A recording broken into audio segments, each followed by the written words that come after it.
What if I told you 10 everyday foods are quietly vanishing, and by June 30th, they could be gone or unaffordable?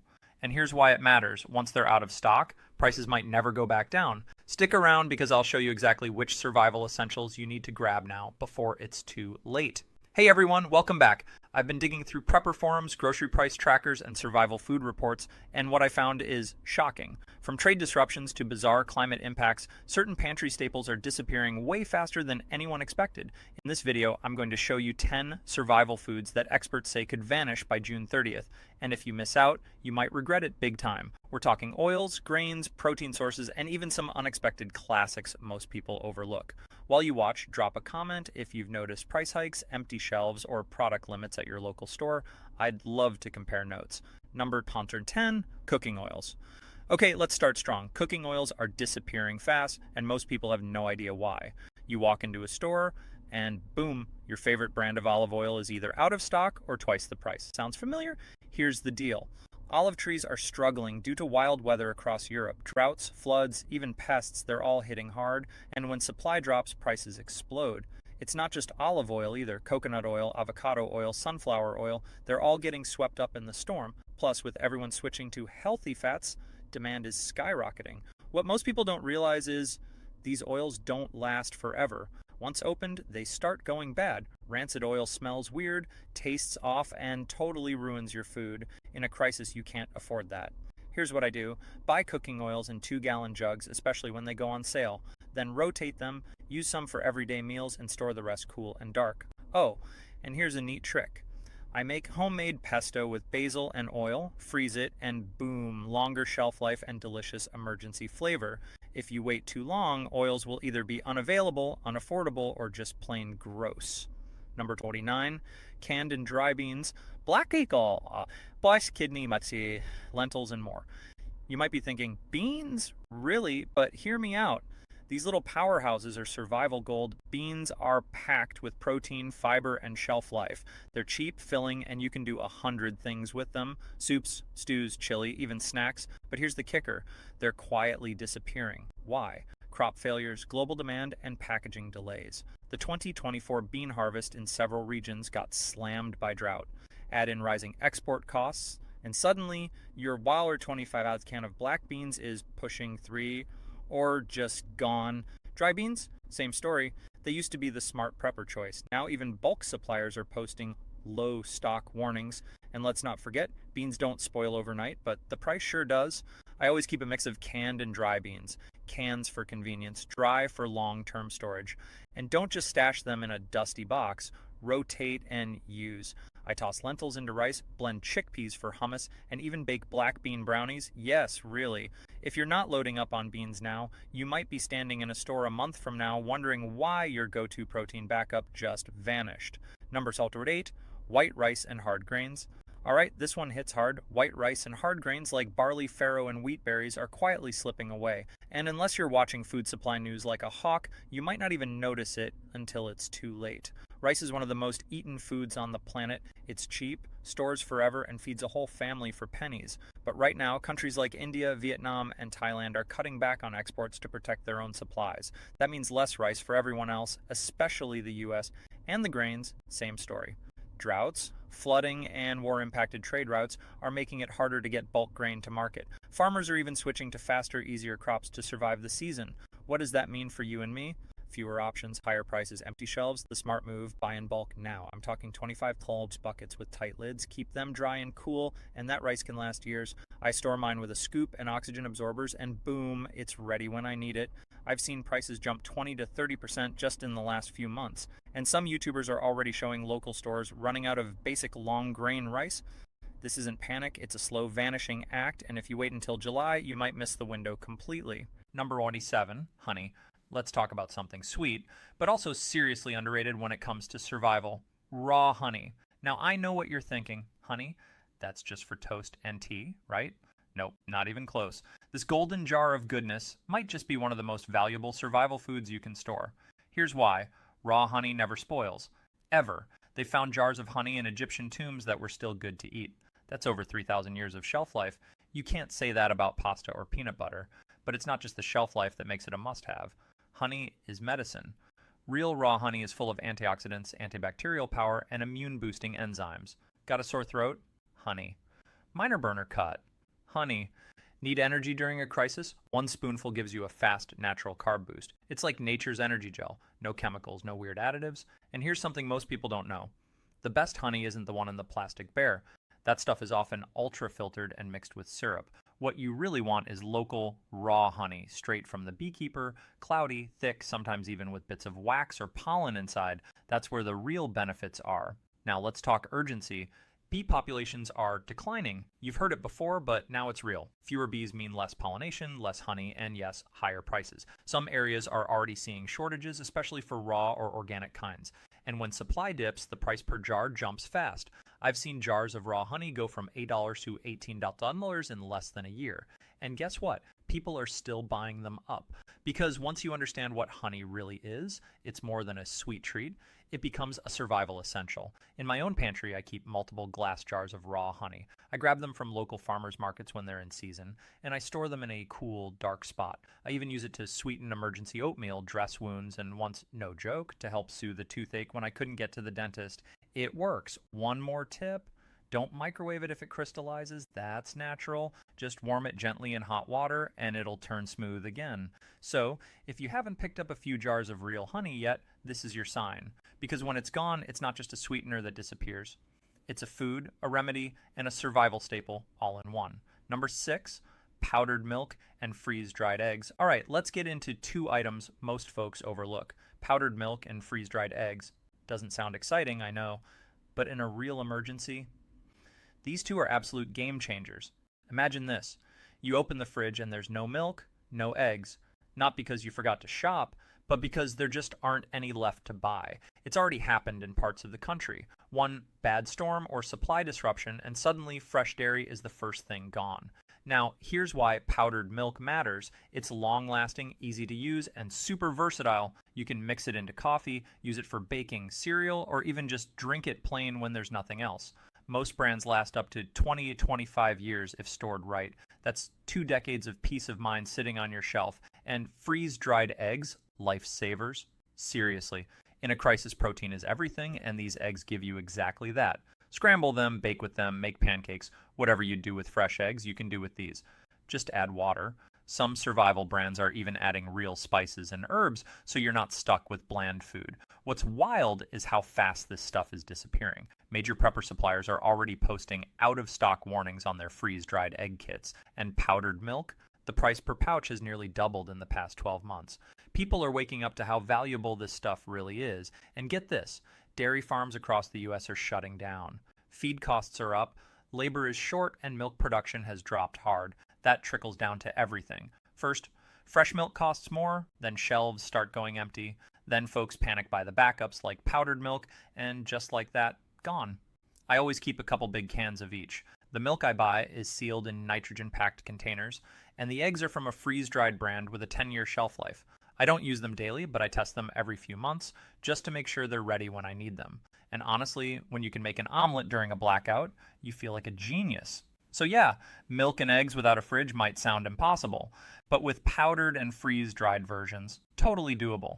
The question is, will you get them before the shelves clear out? Number 25, salt and sugar. Let's talk basics. Salt and sugar, super simple, super cheap. And shockingly, both are at risk of becoming harder to get. Sounds crazy, right? But stick with me. This one's more serious than it looks. These 2 are more than just flavor. They're core survival ingredients. Salt preserves food, sugar fuels energy, and both have indefinite shelf lives if stored right. That means once you've got them stocked, they're good for years. No fancy prep needed. So why the urgency now? Let's start with salt. Believe it or not, U.S. salt production is actually dropping. Some big mines have reduced output, and transportation costs are pushing prices up. A few states even rely on imported salt for food-grade use. That means a single shipping delay can mess up regional supply. If you've noticed salt bags being out of stock or way more expensive, that's why. Now, sugar, it's not just about cookies and coffee. It's energy, it's fermentation, it's a backup food you can actually survive on in a pinch. And here's the scary part. Global sugar shortages are popping up fast. Brazil, one of the world's top producers, has faced back-to-back droughts and floods. That cuts the supply chain at the source. The result?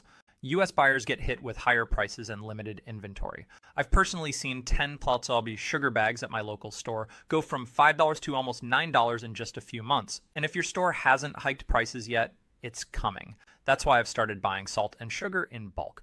Big sealed containers or food grade buckets, they're cheap now, but I treat them like gold. You'd be surprised how fast you go through them in a survival situation. Canning, preserving, baking, energy boosts, you name it. And don't forget, salt isn't just table salt. There's sea salt, kosher, canning salt, pickling salt, all with different uses. Having a variety gives you more flexibility. Same goes for sugar. Grab white, brown, and even powdered if you can find it cheap.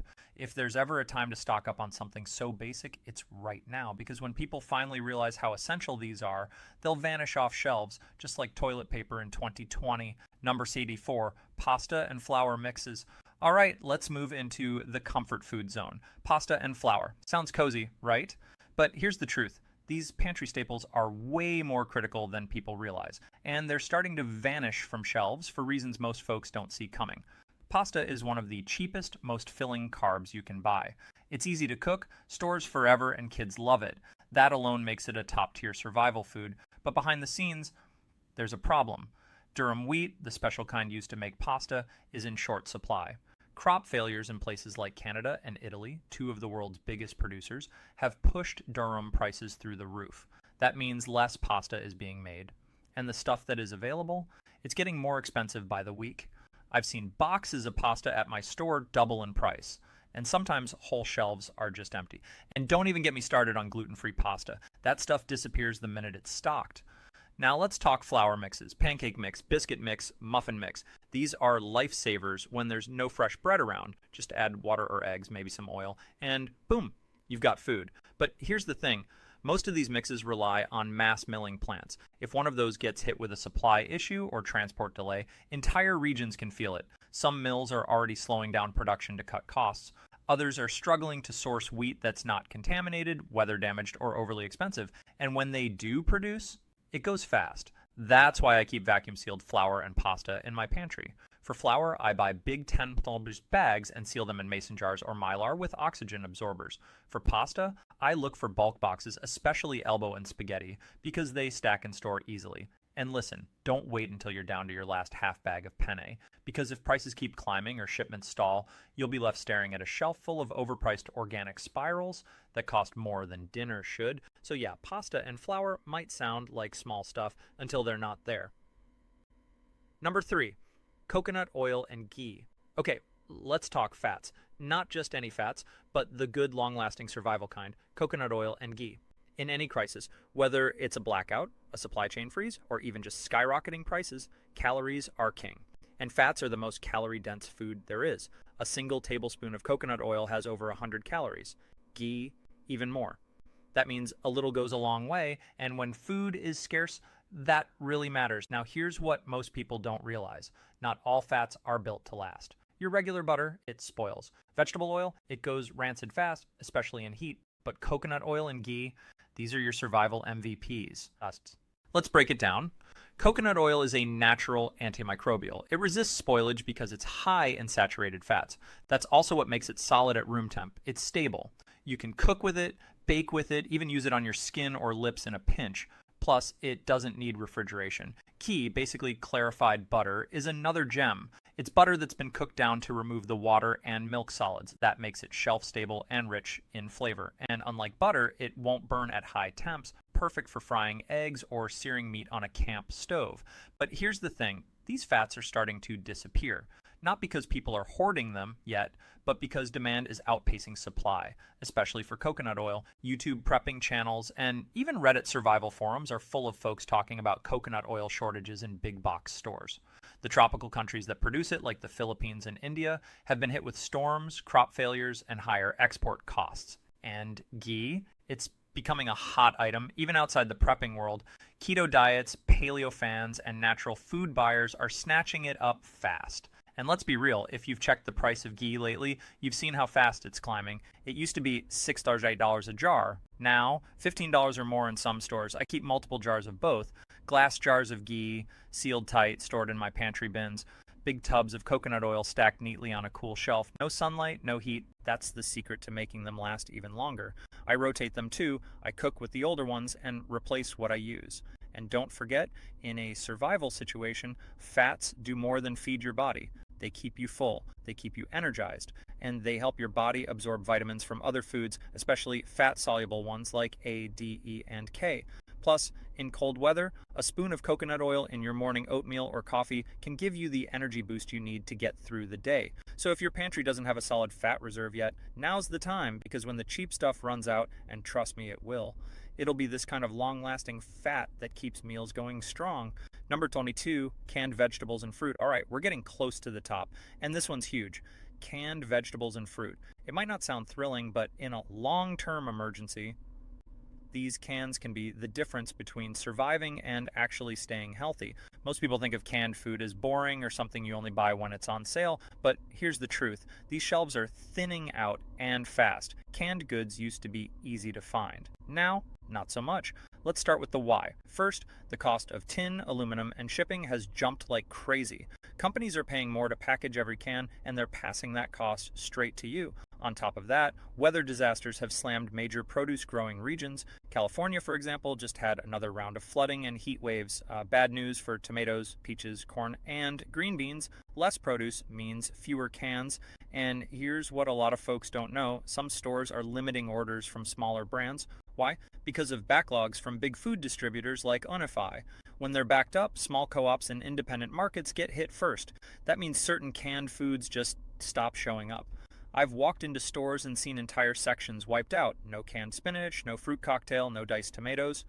And when shipments do arrive, they go quick. Why? Because smart shoppers are already stocking up. Now, let's talk survival. Fresh produce is amazing, of course. But during a grid down situation, you won't have fridges full of berries or bags of salad. That's where canned fruit comes in. It gives you fiber, vitamins, and hydration. Canned veggies, essential nutrients like potassium, iron, and vitamin A, stuff your body needs, especially in stressful conditions. I keep my shelves lined with low-sodium green beans, peas, corn, carrots, and tons of mixed fruit and pineapple in juice. And here's a tip. Buy what you'll actually eat. No one wants to open a can of weird beets in the middle of a storm and force it down. Pick the stuff you and your family like. Also check expiration dates, but don't stress too much. Canned goods last way past their best buy dates if they're stored cool and dry. I've eaten canned peaches 2 years past the printed date, tasted totally normal. The trick is to rotate. Use one, replace it with a new one, and if you're thinking, I'll wait until fall sales, let me be clear, that's risky this year. With harvests down and demand climbing, even the typical fall restock might not come. Or if it does, prices will be double. So yeah, it might not be the most exciting prep, but canned veggies and fruits are priceless when everything else falls apart. Number 21, hard cheese and aged cheeses. And here we are, number 21 on the list, and it might just surprise you. Hard cheese. Yup, good old-fashioned long-aged cheese is flying under the radar, but it's quickly becoming one of the most at-risk foods out there. I know what you're thinking. Cheese, that goes bad in like a week. Not this kind. I'm talking about aged shelf-stable cheeses like Parmesan, Gruyere, aged cheddar, and even waxed farmhouse wheels. These cheeses have been made for centuries to last months, even years without refrigeration. Now here's where it gets wild. Experts from places like Food and Wine and Off-Grid Survival are already sounding the alarm. Why? Because the climate in alpine regions is changing fast. Floods, droughts, and unstable weather are messing with dairy production. Add in labor shortages and sky-high feed costs for cows, and suddenly your favorite aged cheese is either missing or double the price. And it's not just imported cheese. Even American cheesemakers are struggling to keep up. Some small farms have cut production or stopped aging cheese entirely because it's just not profitable. That means fewer wheels hitting the market and less long-lasting cheese available when shelves go bare. Now, why does this matter for survival? Because cheese is dense, nutritious, calorie-packed, and if you store it right, can last longer than you'd think. A block of aged cheddar and wax, kept cool and dark, you're looking at months of usable protein and fat. You can shred it into rice, melt it into pasta, eat it with canned veggies. It turns basic food into comfort food. I keep a few waxed cheeses in my pantry and even a couple of smoked ones in vacuum-sealed pouches. And here's a tip. You can wax your own cheese at home. It's easier than you think. All you need is a block of hard cheese and food-grade wax. Dip, seal, and store. Plus, in a grid-down situation, cheese becomes valuable, not just for eating, but for bartering. Imagine trading a slice of aged Gouda for batteries or canned beans. Sounds silly now, but trust me, in hard times, cheese is gold.